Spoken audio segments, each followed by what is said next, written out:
IBM has named its first female CEO. That means simultaneously more women will be running Fortune 500 companies than ever before. So what can we learn from these women at the top? Well, whether you're a stay-at-home mom looking to get back into work or you're a career woman looking to get that promotion, there are certain things that you can do to get ahead. And here with the details is career coach and executive search consultant Lori Rosenfield. So nice to have you here. Thanks. So you're saying first, in order to break that glass ceiling, you really need to be reflective. What does that mean?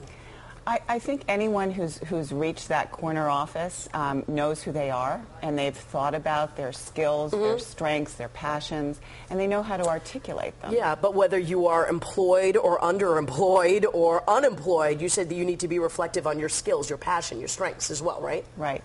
I think it's important to be able to articulate them to other people so other people can help you, whether you're looking to go from your office to the corner office or to get an office. If you can be clear about who you are and what your strengths are, other people can help you. Because it's so difficult for a woman to really advocate for themselves and say, hey, these are my strengths, this is my passion, this is what I want to do. Right. Sort of cultural in a weird way. It is. I think sometimes if you're having trouble figuring that out yourself and talking about yourself, talk to friends, talk to people who really know you, see how they see you. Sometimes it's easier to see yourself through someone else's eyes. That's so true. This next thing, someone actually told me to do this. Find a mentor or a career coach. But where do you start, really? Because I'm sort of confused on that. Well, I think I like to differentiate between a mentor and a coach. I think if you're at a company and you're looking to rise up the ranks, you're just looking to further your career, I think looking for a mentor, someone you admire and really respect. And I don't suggest going and saying, will you be my mentor? Yeah. I think you want to, it's all about building a relationship. You can go to someone, ask them for advice, say, I see you're really great at this, I'd love to learn how to do this. Do you think you could give me some tips? Is it as simple as that?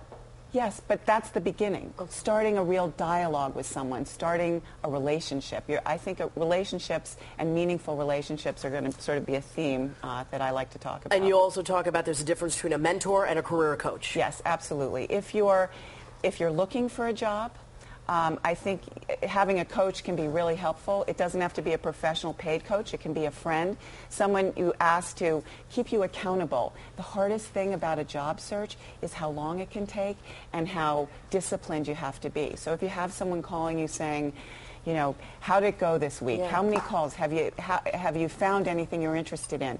Keeping you accountable will keep you going. That's also true. Let's talk about adopting a learning perspective. This is kind of one of my favorites. I think that anyone who's reached senior level at a CEO level will say that they've learned from their successes, probably also a lot more from their failures. So don't be afraid to learn. I think also if you're looking for a job, it's kind of a conversation starter. If you look for advice, you look for what about these that people do relates to you. How can you learn from them? It's a conversation starter. And I want to get to this. Lastly, ask for what you want. That's really difficult once it goes back to that thing about us advocating for ourselves. I think we women often have a hard time, for many deep psychological reasons we won't get into here, asking for what we want. I think senior level people know what they want. They have goals. They know how to set out and achieve those goals, and I think we can learn a lot from that. Be clear, be excited. Thank you for giving us all this information.